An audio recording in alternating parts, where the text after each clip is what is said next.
Assalamualaikum warahmatullahi wabarakatuh.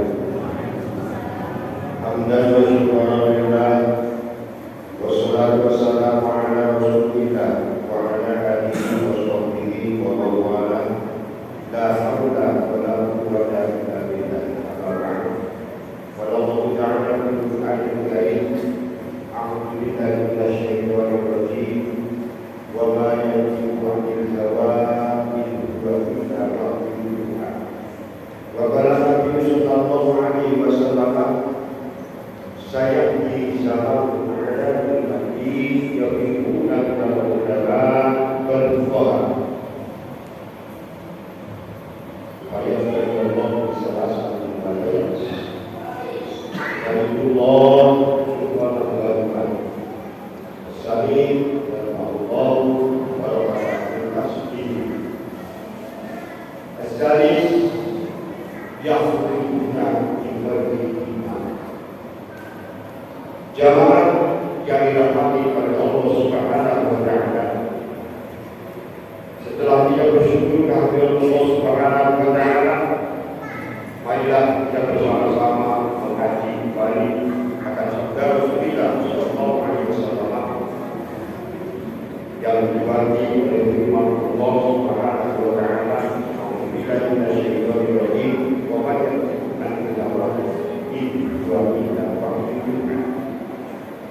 Jadi Rasul tidak seperti kita semua.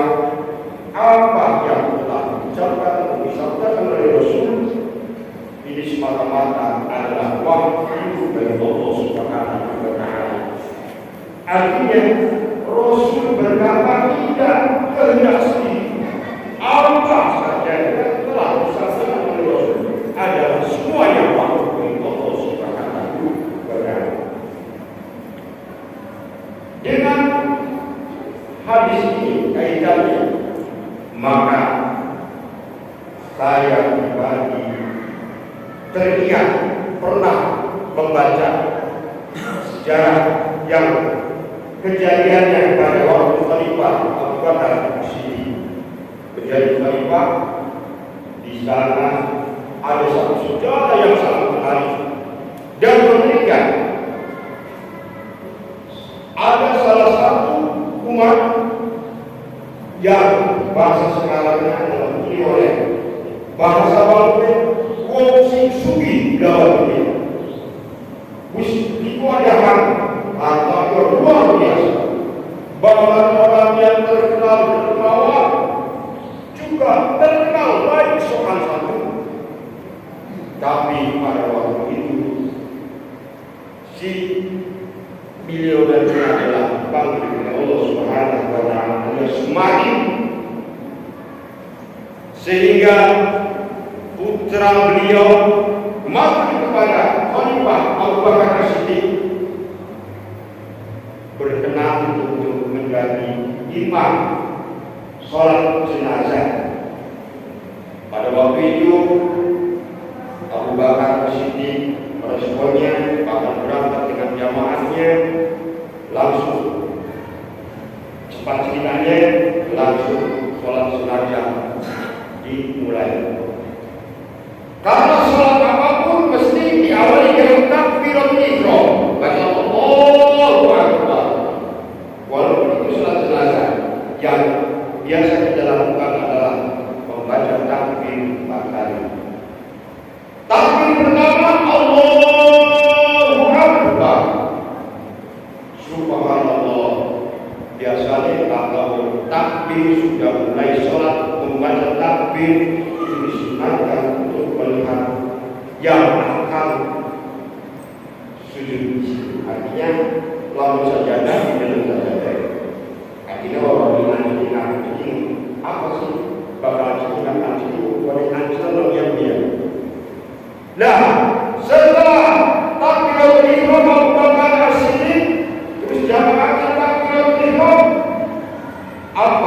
yang terjadi, subhanallah, Abu Bakar Siddiq merasa terkejut. Karena apa? Si mayit itu istilah bahasa ini ngoke. Sehingga Abu Bakar Siddiq mengucapkan di haji, alhamdulillah banyak iman wong suci bersikeman. Maka Abu Bakar berpaling kepada jamaah, dibayarkan sholatnya karena niatnya sholat senajah. Ternyata yang disolatinya robek hidup kembali. Persangkaan Abu Bakar Siddiq. Ternyata Abu Bakar memberi peringatan kepada jamaah agar kita Gusti Allah anak Adam mohon dimuliakan dan dia dihormati. Ternyata oke jadi Abu Bakar Siddiq karena satu dia dalam menjadi khalifah dan menjadi presiden, maka bukan si mayat adalah Abu Bakar Siddiq. Karena yang paling dihormati anak cucu Adam adalah bagian dulu sampai tidak sini, ya, yang dihormati adalah bagian molok, bagian utama. Maka mayat orang ini pasti anjing. Maka yang dibuka oleh Abu Bakar Siddiq adalah tali simpan dulu. Otomatis akhir-akhir lahir diperbanyak. Ternyata begitu dibuka tali yang pertama, Abu Bakar kagetnya luar biasa. Subhanallah, sehingga terbuka semua. Junta pun ada yang menceritakan sampai telanjang. Saking kagetnya. Ternyata tidak si mayat itu hidup lagi.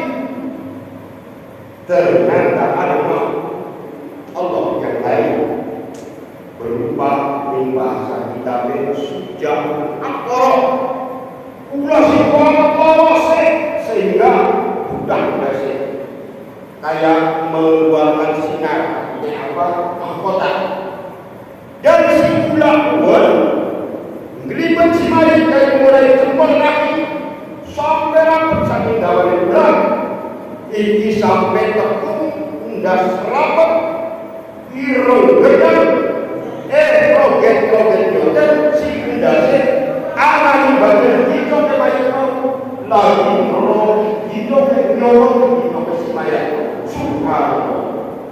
Sehingga Abu Bakar Siddiq yang bahasa ini gemetar dan kamu macam-macam bisa kejadian demikian tidak sudah diulang dengan rapi ya bahwa si sholat serap ulang itu.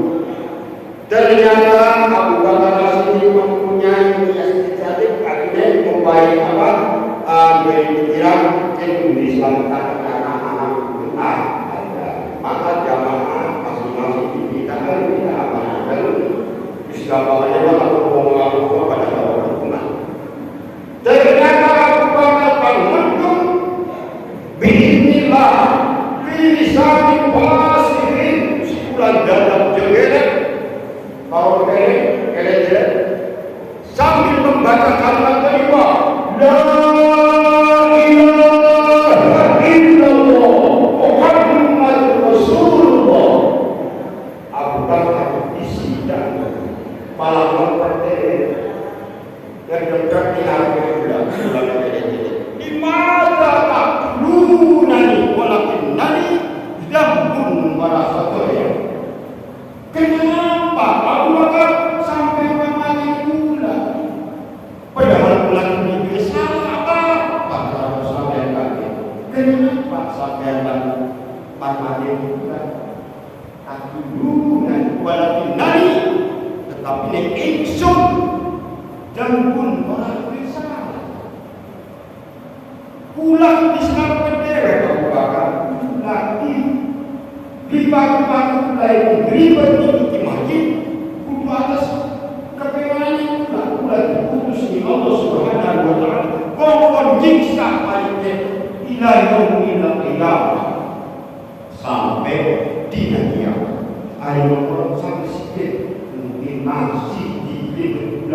peragat mani jasade dijajakan mani insyaallah ya dukun azab kata ini siksa dari Allah Subhanahu wa taala. Singkatnya Abu Bakar lalu diterangkan apa mungkin kan bagus di masyarakat dermawan supaya mendapat subhanallah tutur katanya bahkan dalam orang-orang ciprat tetap yang papasan mestinya bagi baik mas paling hebat manusia wong dijaga sih belum nyampe ini kata apa merasa saya itu paling suci kita punya tapi yang diceritakan di dalam kitab Jurul Nasi apa dia bisa Jurul Nasi kejadiannya demikian mungkin ramah mungkin dermawan kenapa kok disiksa nih makhluk berubah ulang sampai tidak Abu Bakar bukan sampai jamaah pengen ngerti kesalahan yang Gusti Allah kesalahan itu orang kekeh memang sudah terjadi bahwa dia adalah orang suci dalam juga turun dari bawah tapi ini terhadap Allah kesalahan yang mulia si pertama berarti layak zakata mimali turun pernah suci lawan dia Allah berteman zakat hartanya belum pernah dikeluarkan zakat dermawan sebagai tapi tidak terregal pun zakat fitrah wajib beri jadi bilang-bilang tapi tidak tentu zakat itu hanya termasuk apa istilahnya derma saja atau sedekah sing nomor loro wong ketiga sami al-adhan setiap waktu mendengar kumandangnya suara azan la yajibu jamaah belum pernah satu kali pun mendatangi tempat berjamaah sholat itu kesalahannya. Yang ketiganya tidak pernah yasma'ul ulama tidak menghiraukan apa yang pernah disampaikan oleh para ulama berkaitan dengan sabda Rasul tadi saya disama ala ummati yafiruna minal ulama wal fuqaha akan datang suatu zaman yang mana umatku itu akan jauh dari ulama akan lari dari dua ulama apa dia ulama masih hebat langsung sokeh Rasul apa ulama bisa lawan kalau kalian masa pula sampai kabeh sudah datang sampai Rasul itu sudah datang sementara Allah berfirman harusnya tidak semena-mena Rasul bersabda kecuali adalah wahyu dari Allah Subhanahu wa ta'ala. Jika umatku sudah lari dari pitua ulama, dari pitua ahli fikih, maka Allah akan memberikan para bahaya tiga. Yang pertama, bisanillah sultanan zaliman akan memberi pemimpin yang selalu menzalim, pemimpin yang zalim. Yang kedua akan diangkat keberkahannya dari usaha mereka. Jadi cuma luar biasa satu orang apa semua disahkan mana orang ember ada seperti 1 juta, 2 juta tapi tidak ada keberkahannya sama sekali.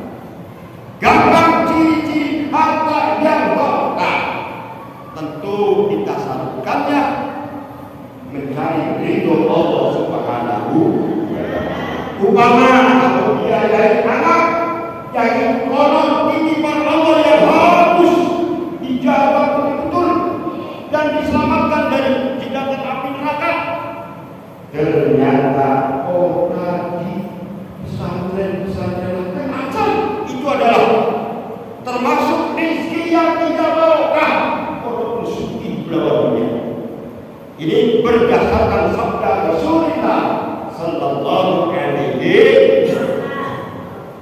Nah, yang terakhir Allah akan memberikan kepada umat tersebut yakhrujuna minad dunya bighairi iman, akan dikeluarkan dari dunia alias mati tidak membawa iman sama sekali. Na'udzubillah summa na'udzubillah. Mari kita berintrospeksi diri masing-masing, evaluasi diri. Apakah sudah sampai pada zaman yang pernah disampaikan oleh Rasul sekarang ini? Apakah masih jauh? Mudah-mudahan jika semua terlalu ingat selalu sabda Rasulullah SAW sehingga kita nambah mendekatkan diri kepada Allah Subhanahu wa Ta'ala dan memperbanyak taat kepada Allah, minta di bau raksa dari mata bahaya tersebut. Mudah-mudahan Allah Subhanahu wa Ta'ala di hari yang terakhir ini, di samping kita semua mudah-mudahan mendapatkan bonus karena menang dalam pertempuran final yang kalau dikatakan bonusnya bukan piala, bonusnya sangat khairun min alfi syahr, lebih baik dari 1 bulan kalau kita hitung adalah 83 tahun tergodok atau dimasukkan ibadah semua 83 tahun ibadah yang makbulun. Allahumma amin ya rabbal alamin. Namun itu saja yang telah saya sampaikan dalam minggu